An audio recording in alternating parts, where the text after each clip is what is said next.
Oh, pipilapan namin yung ano ni tatay, no? Sana yung pipilapan? Ito, tay? Ano ka bang area, tay?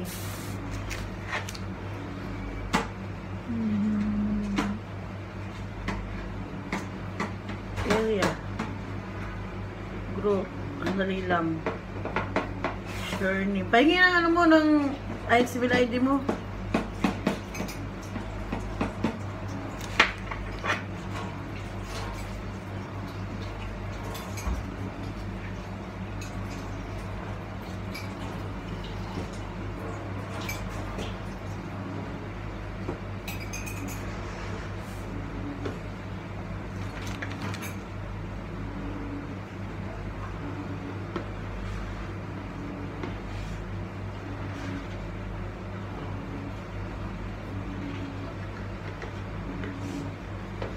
Wala akong trabaho kaya ito.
Madali naman lang to ano tayo kasi ano ko na lang to, copy paste edit.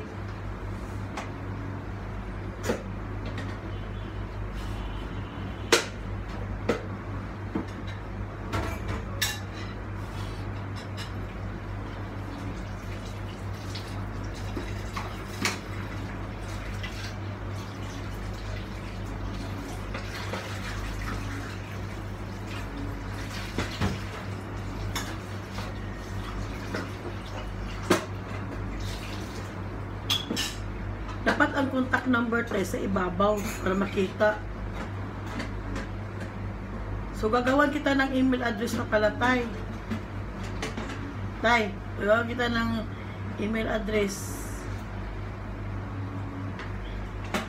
Twitter, wala ka namang Twitter. LinkedIn account.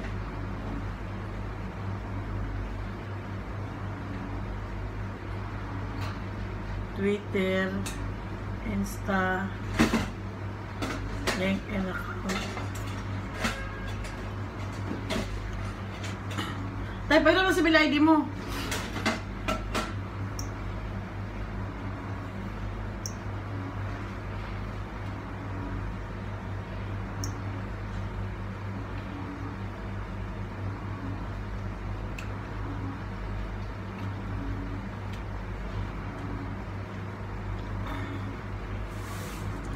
Tay, saan kang area? Farwania? Farwania. Area Farwania. Anong grupo? Grupo ng Scan? City yan. Ha? Group. City. Ono? 1 tapos das. Ono? Das 7. 7. Any 17? Das 17 7. Number mo, parenthesis mo. Sure name. Dahil lang yan. Huwag mo nung number. Kailan ka? Number? 170? 1-7. Tapos yung ano tayo, yung date of baptism, alam mo? Kailan ka na-baptize? Kailan ka na-baptize sa ano? So, kahit yung year na lang. Ha? Anong taong ka ba naging Iglesia ni Cristo? 85 yata. Ha? 1985. 1985. So, lagay ko na lang 1985. Anong mga month kaya? January, February, March, April, May, June, July. Wala ko na kung buwan. Kailan ka ba kinasal kay nanay? August yata yun. Ugos ka kinasal kay nanay. 19? Hindi ko na alam. Nanay, nakalimutan yung kasal nyo. August 19? Wala na nga kami. Dinadaot na anniversary. Mayroon po, Mitra. May crane nga dyan. Kinikira na yung building Buhatin natin. yung building. Hindi nakaupa. Kinikira na yung building namin. Oh, yung mga hindi nakaupa daw dyan, ikikri na. Bubuhatin yung building. Inilipat. Joke lang, joke. So, August, anong taon? Kinasal? 19? 81 na yung ano ko. Kinaano. Si Divine? 81, 1981. 1981 na lang. August 1981. Hmm. So, August 19 na. Church of Office tayo. Area. Date of marriage. Church of Office. Saan yung opisina nyo? Hmm? Saan yung opisina nyo? Dati kami sa Paco eh. Dito sa Ay, Kuwait. Pandakan eh. Kuwait.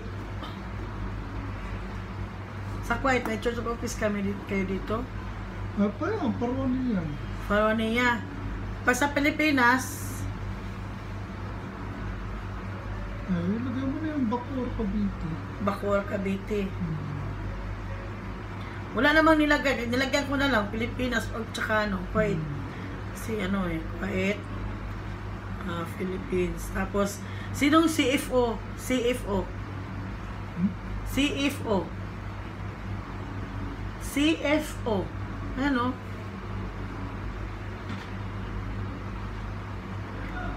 Christian Family, ano yan? Organization. Christian Family Organization. Oh, sino ang CFO ninyo, yung leader? Yan mo, Ka-Jobert. Kajo Bert. Hmm. Apelyido po. Kajo Bert lang. Hmm. Civil status, married but available. Sorry. Married pala, married. Sorry, Naipis. Joke lang. Civil status, married. Filipino. Man. Work position. Ha? Work position, ano? Heavy trailer driver. Heavy driver. Heavy driver, no? Heavy duty. Oo, heavy duty driver. Heavy duty. Balay mo, may trabaho doon na ano. Tapos forklift operator. Kasi baka tinitingnan nila kung anong pwede mong pasukan. Forklift operator, di ba? Kaya nyo rin mag-drive, di ba? Driver,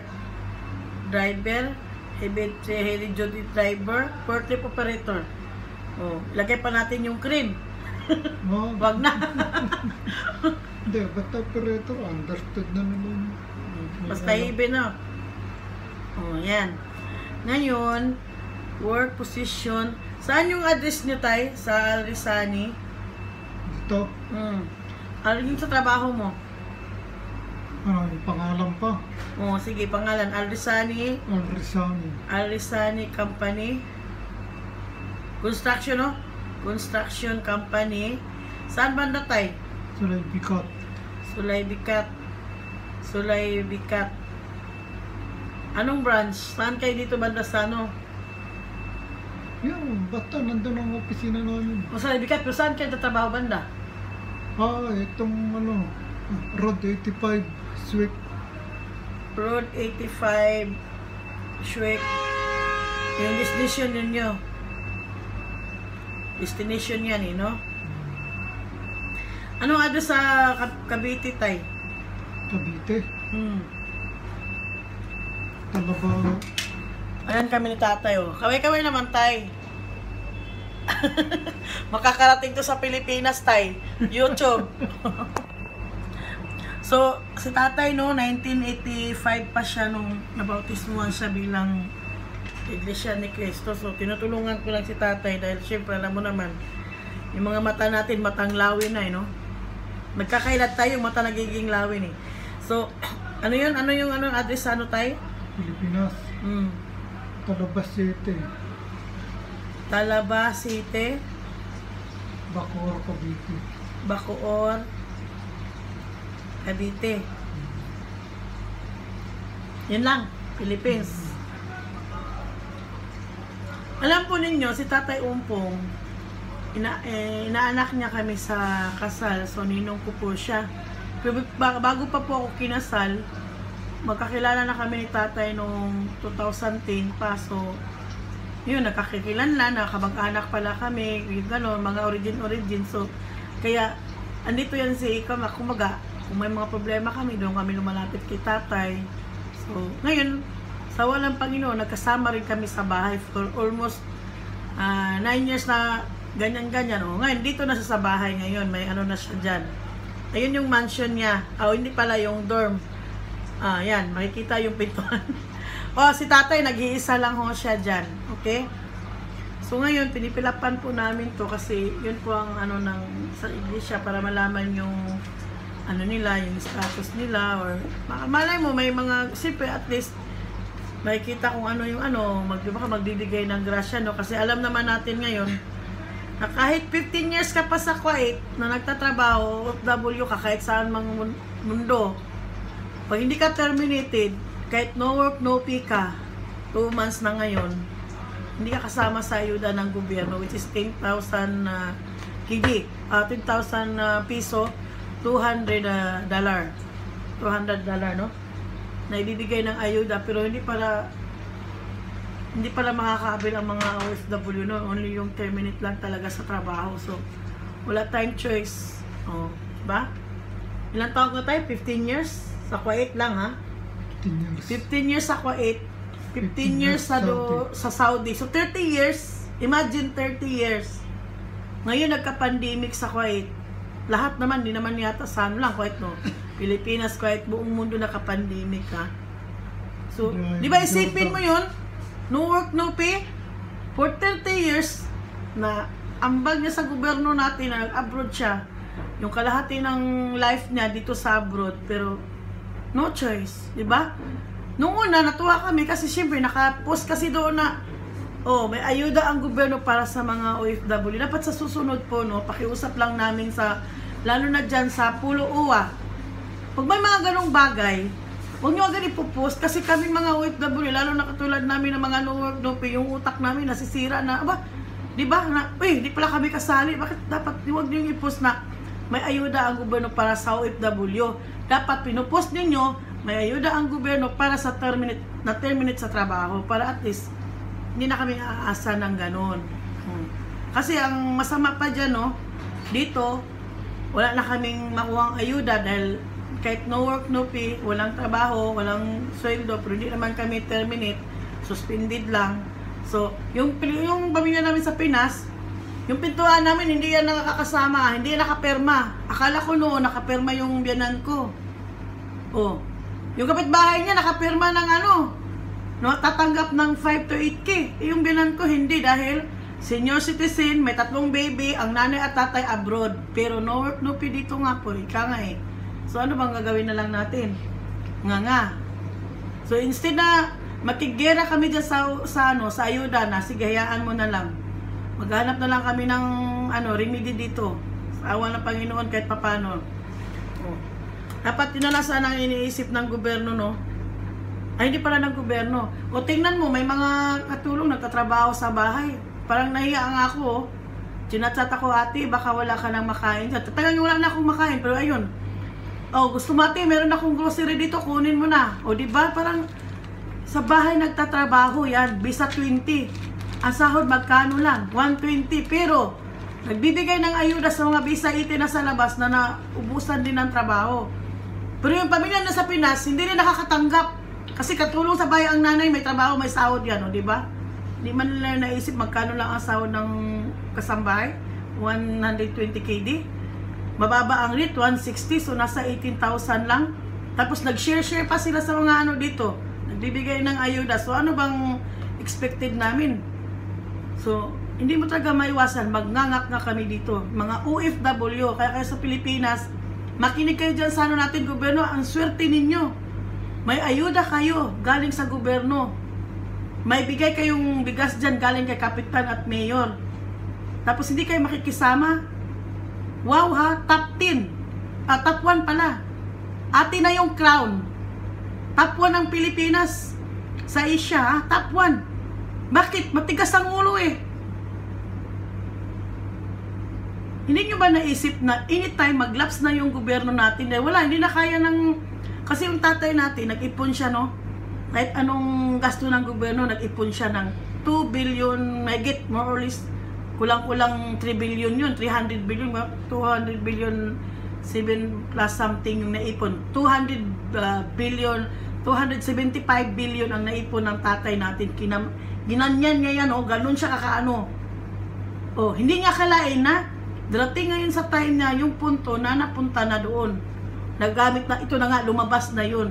Ang kaso lang, dapat, yung iba dyan, na kayo yung nasa kamay ninyo yun, isipin nyo pang kalahatan. Huwag lang yung, ito, si Juan, ayun, may trabaho yun. Pwede ko bang anuhin yan, o, diba? Mag-iisip ka. Ilan lang ba kami dito sa Kuwait? Oh, sige, hindi kaya ng 10,000, hatiin mo 5,000 para makabil lahat. Hindi naman kami bakit 5,000 lang yung makuha namin? Hindi kami magreklamo. Oh, ako 9 years lang, ngayon lang ako makakatikim sana ng ano, ayuda from government, ha. Pero bakit? Meron kasi kahit no work, no pika 2 months ka nga, hindi mo pwedeng anuhan yun dahil hindi ka terminated. So, ano pala yun? Emergency fund galing sa DOLE, may supported by UWA. So, ibig sabihin, lahat yan, OFW yan. Nandito lang nga tayo sa Kuwait, ano ba bang requirements ang kailangan ninyo? Wala naman kami sa Pilipinas, andito kami sa Kuwait, oh. Andito yung passport namin, andito yung civil ID namin, meron o wala, 18 o 17 o 20. Apektado lahat. Oh, yan, nagagalit na ako, sabay ganun ba? Oh, so, ito si tatay, doon ka lang mano, di ba? At least 10,000. Kahit sabihin nyo naggangak kaming OFW dahil 10,000, malaking tulong na yun, malaking bagay para sa amin yun. Pagpasalamat namin, kayong nakahawak dyan, para sa emergency fund, dapat isipin nyo naman ng ano, nakbasa ko kagabi, signal ko nga eh, only termination. Pero noong March 27, nung pinost ninyo yan, oh, may tulong ayuda para sa mga OFW, para sa mga, hindi nyo sinabi na para sa mga na-terminate lang na OFW kasi maintindihan naman namin yun. Hindi naman kami ganun kagahaman eh. Maintindihan namin na for termination lang. Walang problema. Dapat ganun ang pagka-post para sa susunod. Hindi na magngangak ang ibang tao. Katulad ko, magngangak talaga ako. Kahit sabihin nyo na, ay naku, mga abroad kayo, nag-ano kayo ng 10,000. Isang basis lang kaming hihingi ng nag-aantay ng ayuda, mapupurnada pa. O diba? Malaking bagay kaya yung 10,000. Tingnan mo yung nag-grocery kami para pinamigay namin doon sa ano, yung galing sa mga admins. 35 KD. 22 katao ang nabigyan namin noon. Imagine mo, 35 KD. 15 KD, 10 sacks of rice, tag 5 kilos bawat ano noon. So inati-hati namin noon. No, nakaano kami ng 22 katao na mabigyan. Plus 20 KD na grocery. Oh, nahati-hati. Yung 10,000, marami nang mabili nun. Pwede na namin 3 months na konsumo yun kung sakali. Dagdagan na naman nila ng ano, kasi hindi din kami pwede magreklamo dito sa Kuwait na bakit kami naka-curfew, bakit kami nala-lockdown. Dahil para sa pangkalusugan namin yun. Para sa safety. Kaya dyan sa Pinas, makinig kayo dyan sa gobyerno. Napaka-freedom pa natin sa Pilipinas. Naku, try nyo dito pumunta sa Kuwait. Try nyo pumunta sa Kuwait. 5 o'clock at 5 minutes bumaba kayo kung may 1.5 million peso kayong pangbayad sa ano, pangbayad sa curfew fine, yung multa. O sige nga. Pumunta kayo sa nakakaano yun eh, yung paggising mo sa waga, no. Kasada lang, huwag nyo nang tirahin yung presidente natin, maawa naman kayo sa tatay natin. Si presidente, parang kayo na yung tatay upo yan eh. Tapos tinitira niyo yung ganyan, wala kayong mga, ay naku na lang, mahirap na magsalita ng hindi maganda, no? Makikisama po tayo. Death threat po ang COVID-19, pandemic disease na yan. Kung hindi kayo makikisama sa Pilipinas, yung pamilya namin nandun, nakakuranting sa bahay nila, hindi sila nagreklamo, dahil naiintindihan nyo, tapos kayo nandyan kayo. Oh, yung mga artista na mayayaman na artista dyan, mag-share na lang kayo ng blessings. Hindi yung mag-gak-gak pa kayo para laban sa gobyerno. Wag ngayon kayo mamumulitiko. Wag ngayon. Wag sa time ngayon. Mag-share kayo ng blessings at ibabalik yan ng taong bayan sa inyo pagdating ng time. Kung artista ka, tatangkilikin nila kung hanggang nandyan ka, nabubuhay ka, kung nakikita nilang tumutulong ka. Tingnan mo si Miss Angel Lexen, di ba? Maraming tumatangkili sa kanya. Since noon pa yan, hindi yan nakikita sa camera, tumutulong na yan. Kayo mga baguhan lang kayo, kaya ayusin nyo yung ano ninyo. Share your blessings na lang po. Ganun na lang po sana. Kaya, patuloy na lang namin to. Kasi tingnan mo yung bahay namin, oh. Hindi daw kami magbabayad. Ayan, kinikrin. Ayan na. Ilabas nga natin, tay. Ayan na, oo. Kinikrin na daw yung bahay namin. Joke lang. O, di ba, tay? Ano yung tay? Nagulat ako na may crane na dito sa gilid ng bahay namin, eh. Baka sabi ko, baka hindi na kami nagbabayad kasi maraming hindi nagbayad na renters dito, kaya dahil hindi nga kami pre. Ayun, nakakatakot, di ba? Kasi talagang kita mo, pwede kang sumakay doon, oh. Isasabit daw yung mga tenant na hindi nagbabayad. Joke lang po. Nagpapatawa lang ako kahit nainis ka na maano ka, no? Pero okay lang po yun. Kung para talaga sa na-terminate sa trabaho yung ayuda ninyo, walang problema po. Kaya naman namin pag-anuhan yun. Huwag yun yung kasi sunod na paasahin yung mga uwi. Tay, alis ka dyan, tay. Isarado mo nga, tay. Yung mga sa aircon. Aircon po pala yung inaano, siguro pinapalitan. So pagpatuloy namin yung ano ni tatay, kasi ayan po yung ano ni tatay, oh. Hindi ko na napapakita yung ano, no. So matatapos yung visa ni is February 7. So may 1 year pa siya, no. Sa totoo lang si tatay is 1956. So nasa 64 ka na pala, tay? Magsi-64 ka na, no? So magsi-64 years old na si tatay por sa awa ng Panginoon. Dahil marunong siya makisama sa trabaho. Pilipino, marunong makisama sa trabaho. Kahit may edad na, hindi man pa rin sa Kuwait, tingnan mo ngayon, nahanap pa rin sila ng foreman. Yun na lang sana ang intindihin ninyo. Kung punta kayo sa Kuwait, malalaman ninyo mga inano namin dito, mga hinanaing, mga hinakit. Samantala, nakikita namin, hindi naman lahat ng purpose, pero nakikita naman talaga namin sa ano, no? Mga nagiinuman yung iba. Hindi namin nila lahat. Kaya nga ang sabi namin, hindi lahat na purpose deserving. Diba? Hindi naman lahat. Meron naman talagang, kailangan talagang tulong sa gobyerno. Hindi naman kami nagreklamo na nabibigyan ang purpose. Dahil, kung tutuusin, tulad ni tatay, 30 years old na sa pagtatrabaho sa labas, hindi namin pinapakialaman yung mga natulungan ng gobyerno. Pero, huwag niyong abusuhin. Huwag niyong abusuhin ang natatanggap nyo, kasi pag nahuli kayo din ang matatanggalan nun. Hindi naman kami. Pero siyempre, magdadakdak lang kami kasi nga, yun na nga. Pamilya namin sa Pilipinas, huwag na kami, okay. Yun na lang sana ang pamilya namin sa Pilipinas, eh.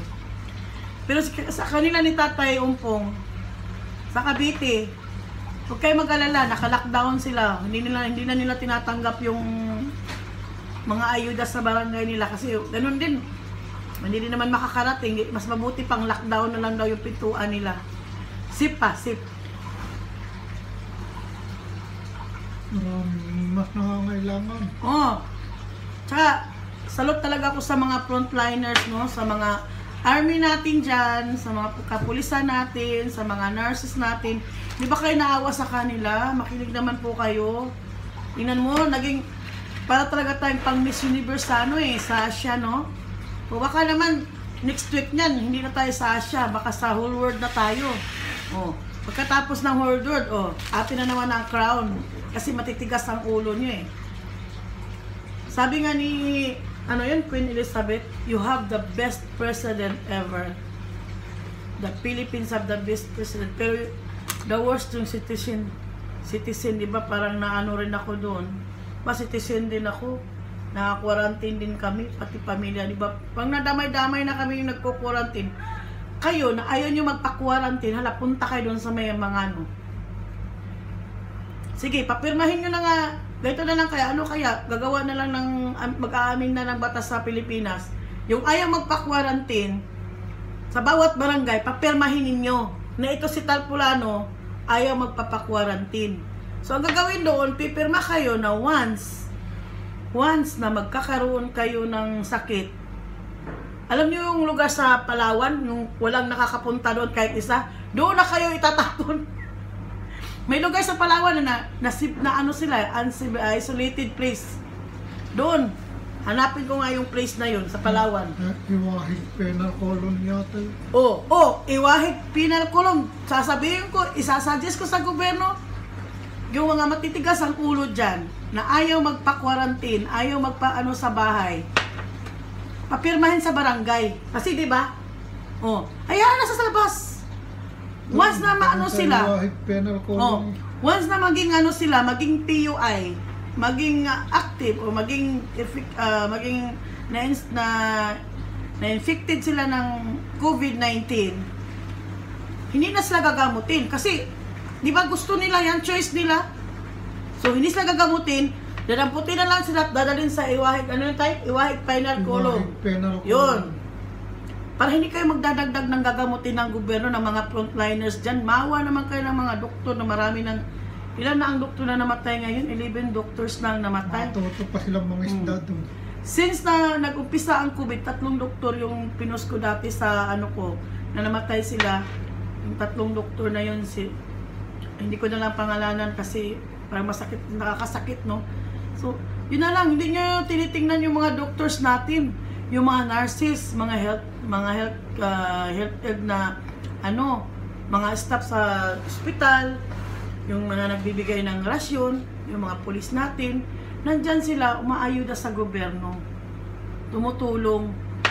Tapos kayo, binibigyan nyo ng masama, minamasama ninyo. Mas maganda pa siguro, no? Siguro ganun na lang ang gagawin. Bawat barangay, sino yung tao, pamilya, hindi makikinig, papipirmahin sila ng ano yung waiver. Na once sila magkakaroon ng infection, hayaan silang lumabas. Pag curfew, hindi sila huliin, hayaan lang. Pero once magkaroon sila ng infected, na infection sila, dadamputin na itatapon doon sa iwahig, ano. Kasi wala pang nakapunta doon sa iwahig.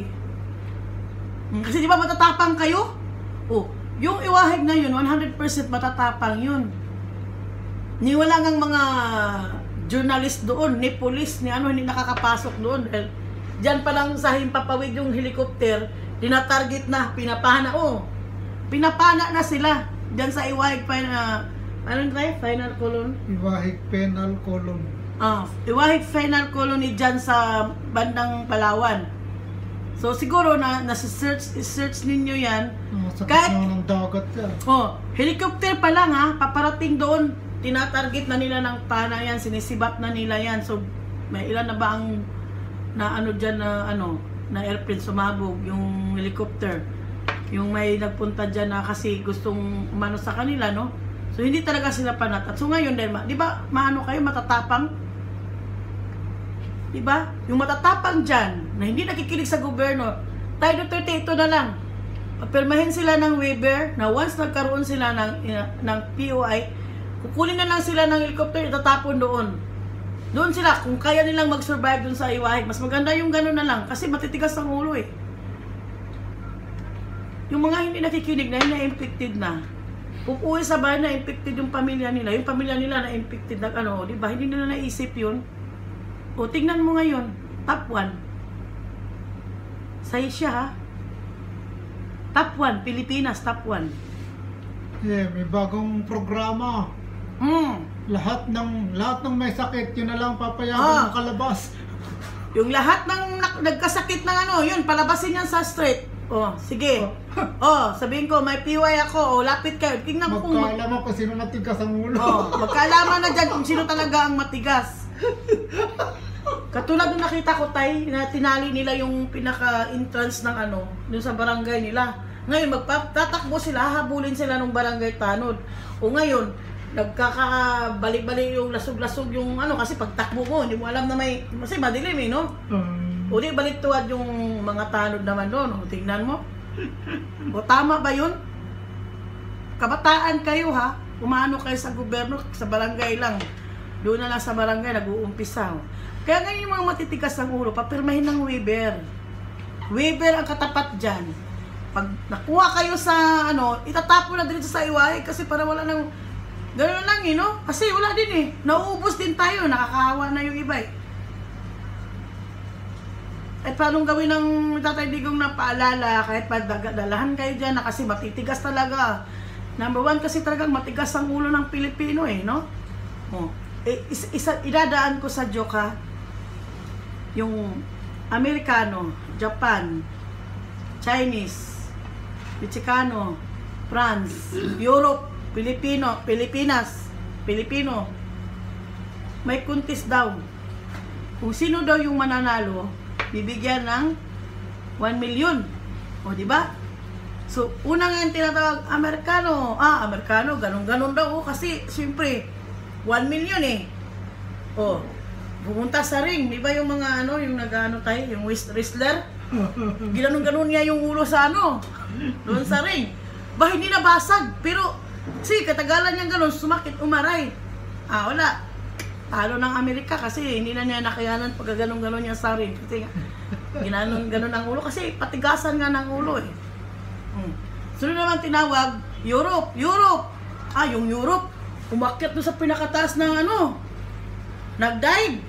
Kasi matigas eh, ngayon pag-dive niya. Nabasag yung bungo niya. Wala, talo na rin na naman siya. Tinawag ngayon yung ano, sa France. Yung France naman, pumunta doon, yun naman yung Paris Tower. Doon siya, nagpatihurog din siya doon kasi matigas nga daw ang ulo eh. Pagbaba niya, simentado, di basag-basag. Oh. Ngayon, tinawag ang China. Ang China naman, anong ginawa? Kasi takot siya na ano eh, takot siya na maano yung ulo niya, no? So gumawa siya ngayon ng fake na ulo. Ginawa niya noon. Nilagay niya sa ulo niya kasi alam mo naman China, no? So nung tumalon yun, hindi pala siya yung tumalon. Iba pala yung tumalon doon. Yung palang ginawang manikin. O nakita nila, manikin pala. Talo pa rin ang China. Ngayon, tinawag ang Japan. Oh, Japan. Labas na yung Japan. Oh. Ba, ilang pile yun na ano, yung, alam mo yung semento na yung pile na hollow block, siguro mga 20 piles. Ginan yun, no? Tak! Tapos, yung mahabang tabla na naman. Tsak! Ngayon, yung ano na, hindi pa rin na ano yung ulo ng hapon. Kumuha sila, alam yung ano yung ano ba tayo, yung parang maso ba? O di gano'n yung ulo, minaso, o di basag, maso yun eh. O, talo na. So ngayon, itong Pilipino, tawag na. Wala, Pilipino. Ba? Pilipino. Tinatawag yung Pilipino. Pilipino. Nakasampung tawag, hindi lumabas ang Pilipino. Siyempre, akong Pilipino, ba't ako lalabas? Yung ano nga eh, nalaglag eh, nagbasag-basag ang ulo, baka ulo ko. O nga, sinabi ngayon doon, sino ang nanalo? Di Pilipino, bakit? Matigas talaga ang ulo. Kahit 100,000 mong tawag, hindi lumabas doon sa lungga niya eh. O di ang Pilipino nagkaroon ng 1 million. Parang ganun din yun. Sa buong mundo, lahat doon ngayon nakasafety na, nagtatago na. Pero ang Pilipino, sasabihan mo magtago, lalabas yan. Kaya ang bagay talaga dyan, sabihin, sige, magsilabasan kayo, tingnan mo. Hindi maglalabasan yan.